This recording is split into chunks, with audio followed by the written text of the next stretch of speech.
Hey, Author Nation. Welcome to Author Nation. I am Melody Ann, your host. And if you have not signed up or subscribed to our YouTube channel, I suggest you go do that right now. We have awesome Thursday live interviews with nonfiction authors and writing publishing experts. So now is a great time to do that. And today we're going to be talking about transitions and transitions. Becoming an author is a huge transition. And I know a lot of people have struggled with the idea of I'm an author. So we have an amazing guest today. Her name is Chantal Cox, and she is a special educator, an author, a speaker, and a transformation NeuroCoach. She helps women experiencing life transitions create a new vision for themselves, reconnect with their passion and purpose, and turn their transition into a triumphant transformation. I need Chantelle these days. Her book, Create a Life You Love 10 Healthy Habits to Transform Your Life Now, shares her personal transformation story and offers support for your transition. And as I said, writing a book, becoming an author is a huge life transition. So please welcome Chantal Cox. Hi, Chantal. How are you? Hi, thank you so much for having me. And how are you today? I am doing fabulous. How are you? I'm great. So you're a NeuroCoach. Is that the right term? So what is what is a NeuroCoach exactly? Can you explain that to us? Absolutely. So anybody who's familiar with my book is familiar with my story and familiar of the 10 habits that I put into place for my transformation. And one day I'm riding along in my car and I hear this woman, this amazing woman being interviewed on a podcast. And I'm like, who is she? Because she has the science behind why my transformation happened. The why and the brain science of how everything I did was rewiring my brain. And so I just had to know more. So I started following her. And then I ended up actually joining her. Now she is my mentor and my friend. And I trained under her for over a year. She has a PhD in neuropsychology and has created the neurocoaching method. Her name's Dr. Shannon Irvin. She's amazing. Go check her out. And so now I am a master certified neurocoach. And so now I understand the in-depth ways to rewire the neural networks in your brain so that you can have a long-lasting, lifelong transformation. Oh, that is so cool. So let's talk a little bit about your transition or your transformation into an author, just briefly, because I find a lot of authors they're writing a book and they won't even admit to being a writer. So first it's like no, for you're a writer. If you're writing, you're a writer, and then if you've written a book, you're an author. So tell me a little bit about your writing before you wrote your book. Yeah, when I was growing up, I really liked creative writing and more dabbled in the fiction. And one of my high school teachers submitted a poem I wrote and it got published somewhere. And so as a child, I always had this, but then you get into college and you write because you have to. And I just kind of lost that. I totally forgot about it as an adult. And so I had my own personal life transformation after a divorce, and my friends watched me completely transform. And they're like, girl, what are you doing and how can I do it? And I am still a full time educator. And so I took my skills and passion of teaching and made little lessons and worksheets and was kind of helping them. And as I was seeing, their light bulbs were clicking and they were making an impact. It was making an impact. And I was like, holy cow, what can I do with this? And so, never intended to write this book, but it ended up being amazing, a very healing process for me. And then has just made this huge ripple effect that has completely changed my life. Yeah, no, that's amazing. So that's what inspired you to write the book. And so it is a little bit memoir and it is a little bit kind of instructive self-help, right? And I love that. I love that combination. But why did you decide to kind of integrate those two? Yeah, I felt it was really important for me to share my story. On my 30th birthday, I left an abusive marriage and did a lot of healing after that. Was very lost for a long time, spiraling in this transition, not knowing who I was, what I wanted my life to look like, what my life could look like. I just was living minute by minute, just barely surviving. Um, and then I decided I didn't want to live that way anymore. And so started the journey. And so I felt that the story was really impactful because when I came out of that, I had so much shame and isolation around, like, how could I have been so stupid? How did I let this happen? Like, I came from a good family. I'm educated. Like, how did I end up here?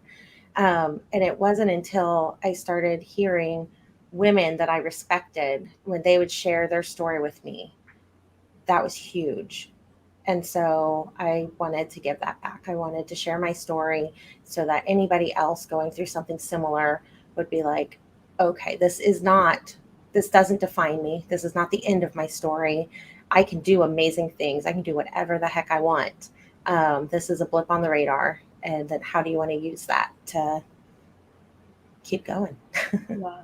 No, that's great. And so it turned out to be 10 healthy habits, right? So tell us a little bit about, maybe one or two of the habits and how they kind of helped you with your transformation. Yeah. One of the first things I did, because I had never really picked up a self-help book until my early 30s. And so as I'm reading everything I get my hands on, listening to every podcast, and just being inundated and overwhelmed by all this information, one thing that kept coming up was the importance of gratitude. And Mm. as soon as someone would start talking about it, I'd roll my eyes and I'd be like, who has time to do a freaking gratitude journal? Come on, people. And like, how big of a deal can that be? Like, I am so sick of this and blah, blah, blah. And like, there's no way that it would help me. And so I really fought it. And then eventually somebody, like another book mentioned it. I'm like, oh my goodness, fine, I'll try it. Mostly to prove how dumb it was and how it would not work. And it miraculously worked, like amazing things very quickly. So that is chapter two. Chapter 2 is be grateful. Every chapter is like an action item. So be grateful. And it tells my story, a more in-depth story than I just shared with you about my struggle with that. And then what happened when I implemented it. And then there's a your turn section. So step by step, easy. Anybody can take it and implement it in a couple of minutes and get going on their journey.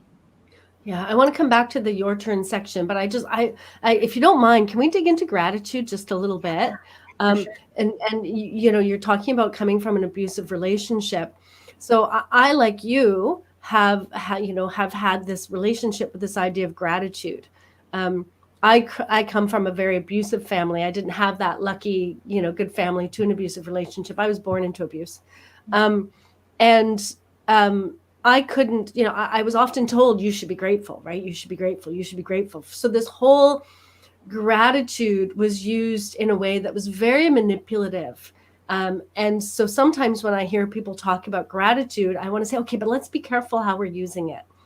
I can be thankful for something, but not necessarily feel gratitude. Um, but and also gratitude, and I'm not dissing gratitude because I've come to this place where I understand it now, but for me it's something that wells up inside of me.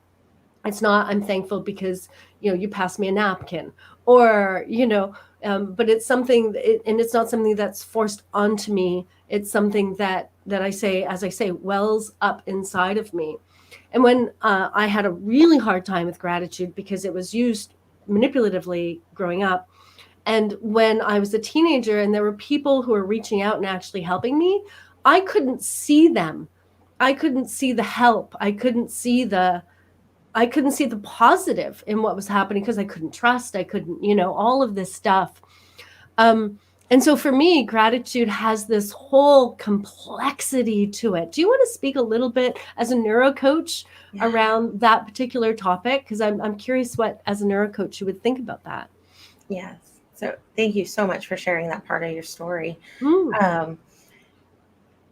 As we are children, most of our beliefs, our identity is formed around or by the age of 7, our core beliefs of who we are.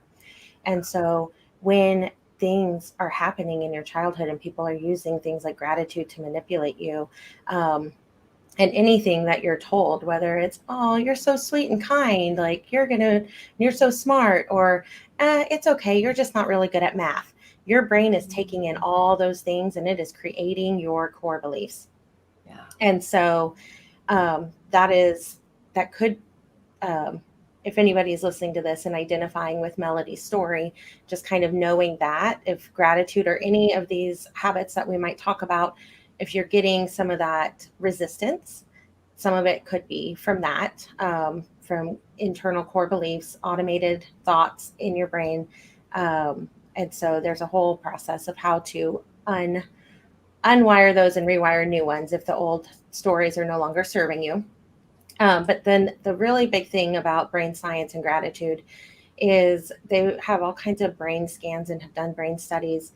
And I've always struggled with depression and anxiety, and I get very stressed and overwhelmed.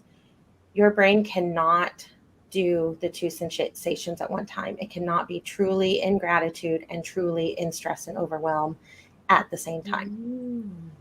And so that's huge and empowering. So when you're going down that spiral, and it is that feeling that wells up inside you, and you just stop for a minute and you start thinking, okay, so what am I truly grateful for?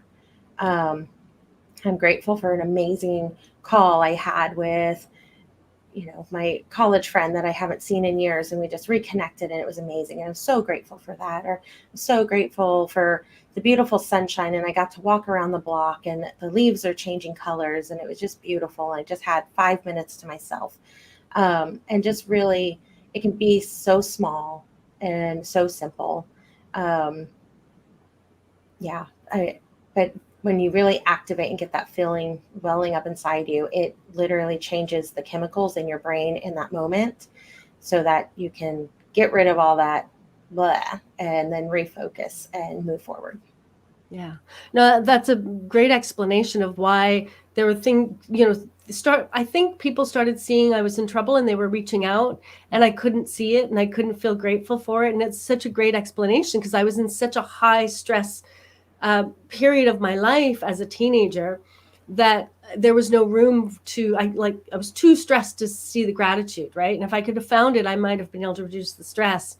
But I was in a place where it was just too much. So that's really cool. You talked about your book, Transforming Your Life. So you transformed your life, and then you realized by helping friends that you could transform others. And then you wrote a book which further transformed your life. Can you just talk about that second transformation to author? Oh my goodness. Yes.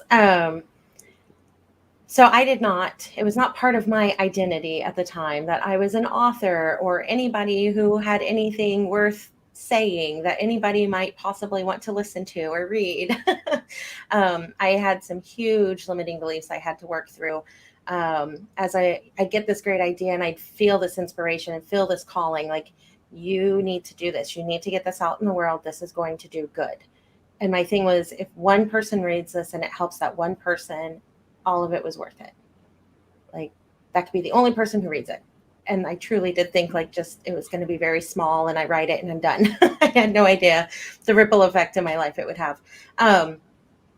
So I had to really create a new identity for myself and work through those things of, well, who are you to write a book? What do you have to say? Mm-hmm. Who cares what you have to say? Like, yeah, okay, you left your abusive marriage. You know how many other women have way more traumatic stories than your abuse story? Like, let them write the book. Like, sit down. Like, who are you? Yeah.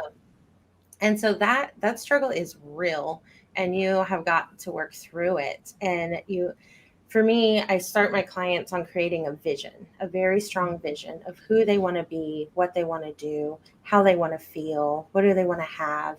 And then once you create that vision so you've created this gap, your reality, and then where you want your reality to be, and your brain is what's standing in between those thoughts, those yucky little bullying thoughts Mm-hmm. are standing in that gap. And so once you work through it, but that vision has to be strong enough that it pulls you through it. Because you get beat down and you get tired and you lose your willpower and you're like, but I don't want to write a chapter today. I just want to go hang out with my friends. I just want to take a nap. Yes. Everyone else is watching the show on Netflix, and I've not turned on Netflix in months. Like, and so that strong vision helps you move. And then as you're going, it eventually your identity catches up, and it starts changing and shifting your core beliefs. Yeah, brilliant. And it's interesting that you talked about a vision and be do have. I actually use be do have as well when I work with authors. It's interesting that we're both using the same language.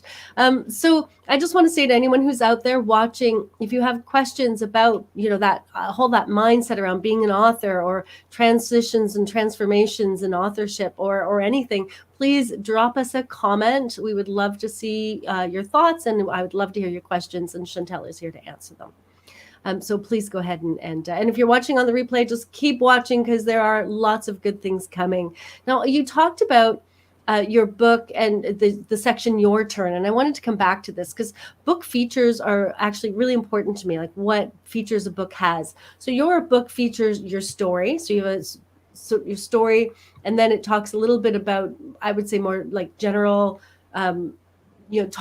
talking about gratitude, or talking about, but not in relation to your story. And then there's a Your Turn. So can you talk about the features in your book and why you decided to create them? Yeah. Like I shared earlier, it was important to me to get my story out there. And so that people could I also wanted them to see, like, if she can do it, why, like, there's nothing, like, she's not anything special, like, I could do it. And so kind of break down that barrier of not being this like amazing guru of I have it all together and I always have had it together, and why don't you have it together? Like, Right. like, forget that. That is not me. I do not have it together. And so I wanted to be really real and authentic and gritty with it. And so that was my story part of it. And then I wanted to add a little substance to it. So they weren't just like, so this one person started a gratitude journal, big whoop. Like, so I do in that chapter talk about some of the science. And this was even before I knew Dr. Shannon existed. But I was attracted to that. I'm like, but why does this work? I said, they told me to do it and I did it. Now I'm confused because they were right. Like, it's actually shifting my entire life. Like, what in the world? How is this happening? So I wanted to share some of that, because I know there are some analytical people like me that are like, but why? But why? And so that section is there for those of us who like that stuff. And then the teacher in me, I really wanted it to be easily implementable and actionable in the Your Turn section, because I did read 8 million books, it feels like, that talked about gratitude. And they told me, do gratitude, but nobody told me how. And so I'm like, here's 5 simple steps. It's not hard. You can do it right now. And so that was really important to me too, to make sure that I was empowering my readers. Yeah, no, that's great. Thank you so much for that. I always appreciate hearing how an author has decided what to put in, and the flow of each chapter and whatnot. So tell me a little bit more about the book. What is the promise of this book? If I'm in a bookstore and I pick it up and I see the cover and I flip through and I decide to spend my money on it, what is the promise you're making to me as the reader? Yeah. So it's called Create a Life You Love. And so, I struggled with anxiety, depression, low self-esteem. And so it's really for anybody to it's a message that you don't have to live this mediocre life consumed by stress and anxiety and self-doubt. So I want to paint that picture that, like, you're not stuck here. This doesn't have to be your life. But then I really want to drive the point, and I want the reader to walk away knowing, hey, I have the power to create an extraordinary life. I have the power to accomplish dreams that I don't even know are possible yet. They're not even on my radar yet, right? When I was transitioning after the divorce, I was not like, someday I'm going to write a book. Like, that was nowhere on my radar.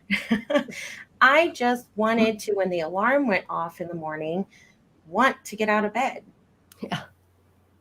that was basically it. I'm like, I got a second chance at life and I'm wasting it.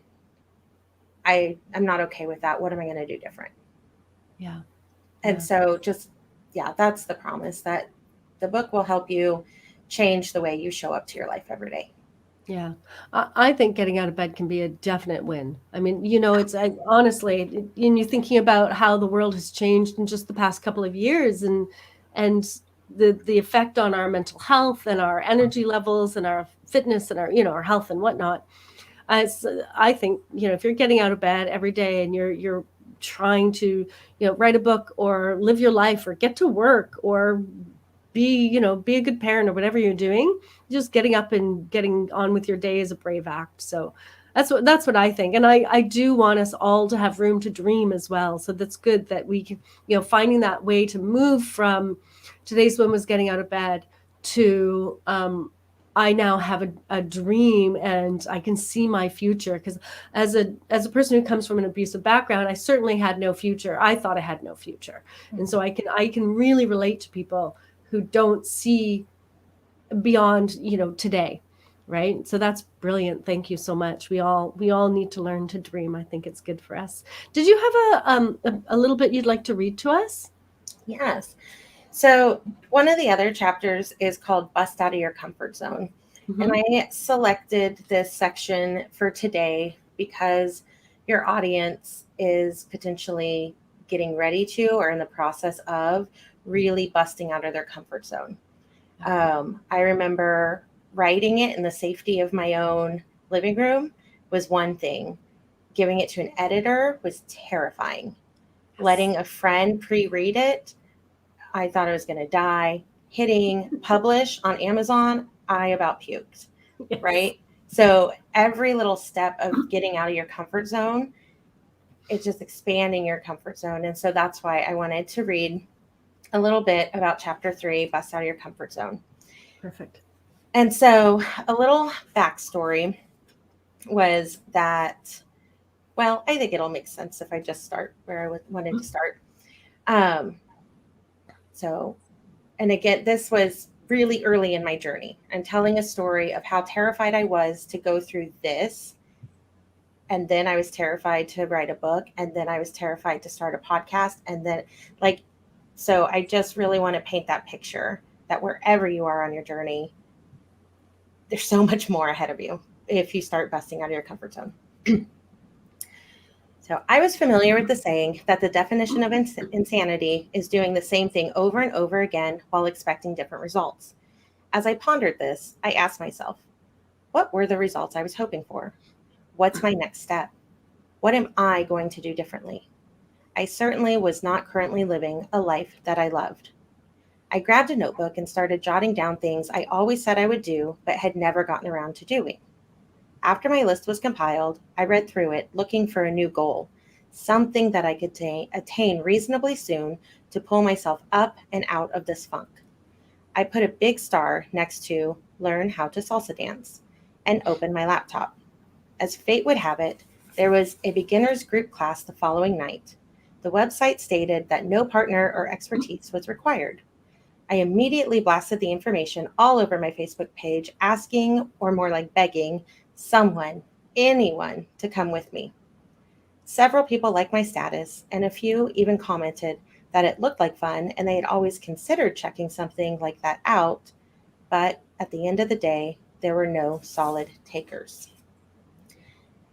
Stepping out of my comfort zone. Through reflecting on my past patterns, I knew that I was a big chicken. In fact, when I was growing up, I was so self-conscious that when we were out as a family, my sister Michelle, who's 6 years younger than me, often had to accompany me to the bathroom because I was too scared to go alone. The social anxiety of walking alone through a restaurant to find a bathroom seemed worse than just waiting until someone else needed to go. Being somewhat self-aware, I knew if I wanted to give myself a chance to succeed at dance lessons, I needed to put something in place so that I would not chicken out so easily. I decided to notify my closest friends and family by publicly displaying my new goal on Facebook. I asked a few of them to check in with me afterward, hoping that the fear of admitting that I had not gone to the lesson and having to fess up to what a weenie I was would be enough to hold me accountable. and I'll stop there. But that's just two tips to show you how terrified, how small my comfort zone was at one point. And so, no matter where you're at, you can literally do anything Yeah. if you Yeah. want to. No, that was beautiful. Thank you. I'd like to talk a little bit about life transitions. I've recently gone through a life transition. My youngest is off to university, and that's a societal, now you're this, we've got a name for it, and it's like it's a transition and it's an accepted transition. But I always think, transitions don't have to be that big. And I think that sometimes we minimize what a transition is, and we're kind of hard on ourselves, like, oh, that should be easy, this should be easy. So can you just tell us, what is a life transition? Yeah, like you said, we all go through life transitions, and some are those more natural life transitions, like either yourself or your child going to college and getting their first place. When they graduate and get their first job, that's a huge transition from kind of adolescence to adulthood. So, yes, there are a lot of natural things that we don't always give credit for how that's going to impact our life. And then we get confused as to why we feel so out of control of our life when we're going through it. And then there's other things like, in your relationships, when you get married and you're sharing the space with someone and sharing, that's a huge transition. If it doesn't work out and you're getting divorced, and now you're trying to retransition into, okay, so now I'm a divorced person and now I don't have to walk on eggshells. Or that was my experience, not everybody's. And like, what does that look like? That it's a transition. You can have health. Like if you or a loved one is all of a sudden facing a big health concern that requires lifestyle changes, that's a big life transition. Relocating, even if it's in the same town, just moving to a different house. But if you are moving to a new city or a country, that is huge. So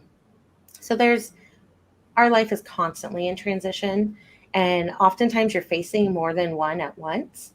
Like when I was getting divorced, I was also moving back to where I came from. So back to, so across state lines, got a new job in a new school building I'd never taught in. So I had all these things, and I moved from my beautiful, seemingly perfect house into this tiny apartment that I hated. And it just, so many transitions all at once. And so not minimizing that either, because I think at the time I was like, well, all this, I feel so overwhelmed because I'm going through a divorce. It's like, well, but also look at all these other things you're dealing with and managing. They can also really cause conflicting emotions. Recently, I just started a new job in my career in July, and I love it. And it just like fell out of the sky and was absolutely the perfect thing for me. And I was like so overcome with like gratitude. And I was like, how in the world has this happened? This is amazing. But at the same time, I'd been with the same organization for 15 years, and it was dissolving. It was no longer going to exist. And so I was very excited for this new opportunity, but I was also mourning and grieving the loss of the relationships I'd made in my 15 years with that organization. And so understanding there's room for both. You can be sad and happy. You can be scared and excited. So it's not one or the other, this or that. It can be this and that. Yeah. And yeah, so there's so many. You make a good point. A lot of times we see life transitions, big or small, as positive. Therefore, what's the problem, right? Like getting married, moving in with someone, having a baby, turning 30, all of these things, becoming an author. But what's your problem? This is a good transition. Why are you struggling with it? There seems to be this whole notion of good transitions mean you should just easily fit into this new role. Let's talk a little bit about authorship. And I loved what you said about be, do, have. When you're creating a vision as an author, right? What do you want to be? You want to be an author. right? What do you want to have? Can we take you as an example in that? Like when you decided to write a book, what did you want to be? What did you want to have? What did you want to do as this new life author? Yeah, I love that you use this in your coaching as well. And so I've titled it the Create a Life You Love four questions. And Mm-hmm. so I've got the be, do, have, and then I've added in the feel Yes, because of how much absolutely. your brain just that activates different areas. So if you take me, it just kind of like it's like, well, I think I'm gonna write a book. And so then if you look at who I was then, like, well, who do you want to be? I want to be a person that wrote a book. I don't even think I was able to use the word author at that time, as you've shared. I'm not alone in that experience. No. Um, and then, well, what do you want to do? Well, I guess I want to write a book. What do you want to have? I want to have a book. And so, like, looking at it different ways, you're like still kind of getting the same answer, and it can still seem like kind of surface level and maybe silly. Like, why is this person making me answer these questions? But then, like, how do you want to feel? Then you're Mm. like, oh, well, I want to feel accomplished. I want to feel like I'm making an impact. I want to feel like I'm helping people. And then once you start activating that, if you go back and say, so what is it you really want to do? And you're like, oh, I really want to make an impact. And what is it you really want to have? I want to have a community of amazing women that are growing and transitioning, and I get to be a small part of it and then transform people, transform people. So once I had a transformation, now I'm giving back and helping people transform. So as I'm helping these amazing women transform, they're going to find a way with their own skills and talents to give back in some way. So that ripple effect just makes it so much bigger. And so then when it's, well, I'm really burnt out. Every day I've gone to work and I've come home and I've just written so many words, and then I go to bed and I wake up and do it again and I'm tired. And it's like, but you look at, okay, but how is it I want to feel? Where are those things I'm going after? And then that helps you keep going. Yeah, beautiful. And if you're listening live, please go ahead, ask a question, make a comment. We'd love to hear from you.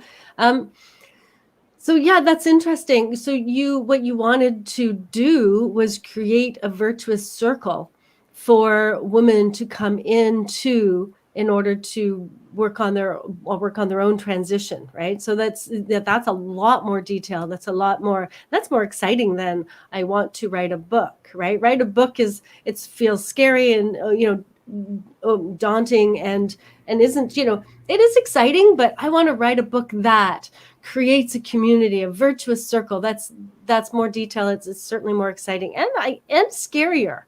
Let's just put that out there. That's also scarier, which is why it's good to work with neurocoaches or book coaches or somebody to help you kind of work through that fear, right? All right. So what advice do you have then for authors? Like, ask yourself the questions: what do I want to be? What do I want to do? What do I want to have? What do I want to feel?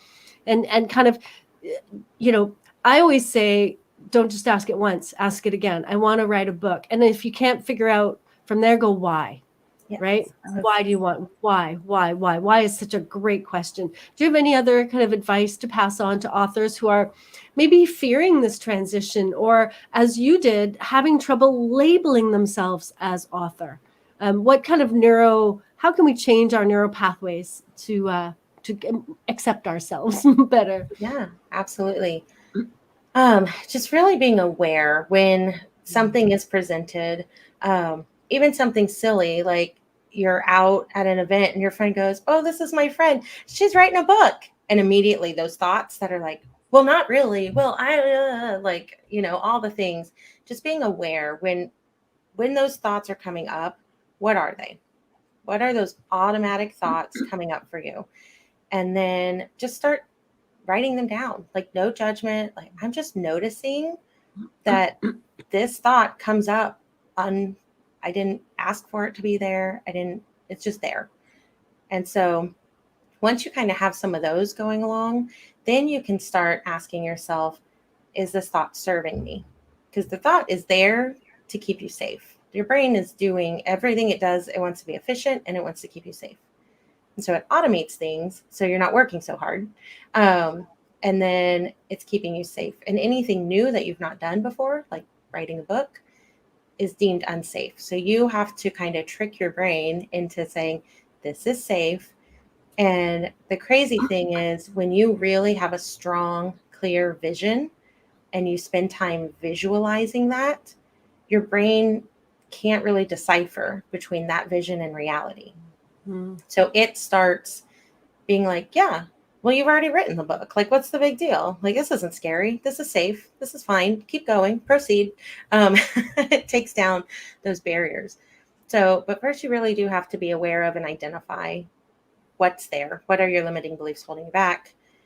And then decide what is it that you want to replace that thought with. And then the neurocoaching model is much more in depth, but that's kind of the overview. And so a quick tip, if you were doing those things, a lot of people are familiar with affirmations.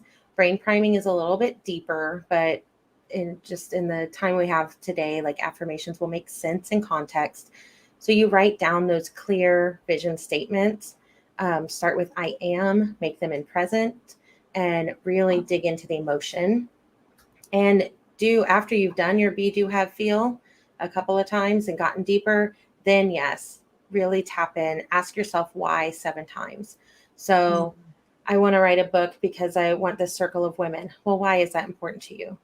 Well, because I was very isolated and alone. I didn't have that circle of women. So why is that important to you? And like, just keep going down until it hits something so deep. You usually start crying. Yes. And then you're like, okay, I got it. I find it. And it's something so much bigger than I want to write a book. Yeah. Yes. And more real. Mm-hmm. Yeah, brilliant. Chantelle, so people listening, if you want to learn more about Chantelle, you can find createalifeyoulovecoaching.com. And I will put that in the description as well. And Chantelle, I'd like to know a little bit more about who you work with and kind of what people can expect working with a neurocoach like you. Yeah. So I love to work with women who are facing life transitions, which is why this is a perfect conversation to have. And again, we're always going through life transitions. And so we just really, first, we recognize and acknowledge, what transitions am I going through? And oh, hey, I am going through a life transition, and it's okay. So there's activities with that. And then you get to reflect and choose how you're going to respond. Who is it you want to be during this life transition? When you look back on this divorce or whatever it is, on this time you were writing a book, who do you want to be like, man, I was writing that book and I was consistent and I was disciplined and I was a rock star. I got it done. Or I was a super overwhelmed, stressed mess and just didn't know what way was up. And it was a terrible time of my life. Like, who do you want to be during this phase, during this transition? And then you start realigning, and then you're ready for what we call the Create a Life You Love roadmap, which uses my proprietary 4-phase method, the Unleashed method, because I help these women become unleashed, away from what your parents wanted for your life, what maybe your partner wanted for your life, what you felt society wanted for your life. Who is it you want to be? So we create in phase 1 that really strong vision. And then, so we unleash a vision you love, and then unleash a mind you love. That's where all the neurocoaching comes in. So we've created this vision. We're living this reality. We have this gap. How are we going to get there? And so that phase 2 is unleash a mind you love, then unleash a body you love, all the daily habits you need, the small things. Am I getting enough sleep? Am I drinking enough water? And how to incorporate things like habit stacking and just different ways to make sure you are showing up as your best self and you have the energy and the stamina to live out that vision that you created in phase 1. And then phase 4, we unleash a life we love, where we put it all together and make a sustainable, maintainable plan that you can continue on for the rest of your life. And so that is what I do. And that is the women that I love that are just ready to face this transition and turn it into this powerful transformation. That's brilliant. And as you were speaking, it dawns on me, I think we're always going through transitions. And I think learning how to face a transition, learning how to transform ourselves during a transition is incredibly important.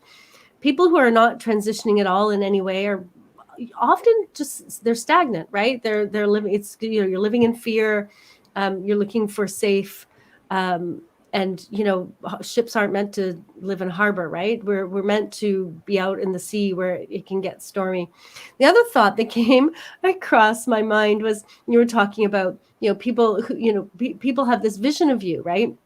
Your partner, your boss, your parents. And one you didn't mention that I just want to throw out there is your children. Your children have this vision of you, right? And so when they go off and then you start doing crazy things, it's like, yeah, your children too have a vision of you. Now you do have a like a workbook or like a Navigate Transitions, it's called. Can you tell us a little bit more about that? Yeah, it's just a free guidebook, and it walks you through those first initial steps: the recognize and acknowledge, reflect and respond, realign and envision. And it just really helps set out that foundation. It's very much kind of reflection journaling questions. It just allows you that space and that structure to really think through these things. Because some of you might not know, but your underlying thoughts and emotions, like your subconscious, controls 90% of your actions. And it can either propel you towards your triumphant transformation or keep you stuck in old belief patterns. Yeah. And so it just walks you through all the things to kind of identify that. And a big thing with me too is allowing yourself grace. It's yeah, go check it out and let me know how it went and what I can help with. Yeah, no, that's brilliant. And it's interesting you say like 90% of what we do is just, it's an automatic thing, which is a survival mechanism, right? So if I had to think every day about, putting on socks or, eating breakfast or breathing or, whatever. So it's actually in one way, it's a survival mechanism that a lot of what we do is automated. When it goes wrong, when we get into this, not being aware that it's a survival mechanism and not being able to reflect on some of the choices we make because they're automatic, that's when we get stuck, and then we can't, the transitions are, painful and difficult and terrifying. So when we can get a neurocoach and the neurocoach can help us realize, these are all automatic things and we don't have to do this. We actually can make choices. And when we've made a choice that's good for us, it can become automatic. We can make healthy automatic choices, but having a way to look at them is useful. It reminds me of, I should know this. There's a very famous tech person who wore the same thing every single day because it took out his mind wanted to be on work. And so he wore the same, like his closet was lined with the same white t-shirt and the same black pants or whatever. And that's an automatic behavior that took out a whole bunch of brain energy so he could focus on what it was. For whatever reason, it's not coming to my brain. I should know. We've done some, and by the way, the link to the Navigate Transitions is in the description. So if you want to go check that out, you don't have to memorize this. You can just go down to the description and click on it right there. We've had a great conversation, Chantelle. Are we missing anything? I just think for anybody out there that's somewhere in the process of writing a book, whether it's you're thinking about it, you're writing it, it's in editing, you're about to publish, or maybe you just published and now what, wherever you're at, just be aware and catch those automatic thoughts that are occurring and ask yourself, is this serving me? And if not, what do you want to replace it with? Exactly. Thank you. And Chantelle, thank you for coming out today and having this conversation. It has been really interesting and really fun. I've really enjoyed having you as a guest. Thank you so much. And listening out there, don't forget to join the Author Nation Facebook group. We have so much going on there. We have write-ins. and I post videos up there. We polls. If you have a question, you can post your question up there, and it will get an answer. So that's another thing you should grab is go to Facebook, go to search Author Nation, and join Author Nation. And don't forget to come back next Thursday because I'm going to be interviewing Johnny Andrews, and we're going to be talking about everything author branding. We'll see you then.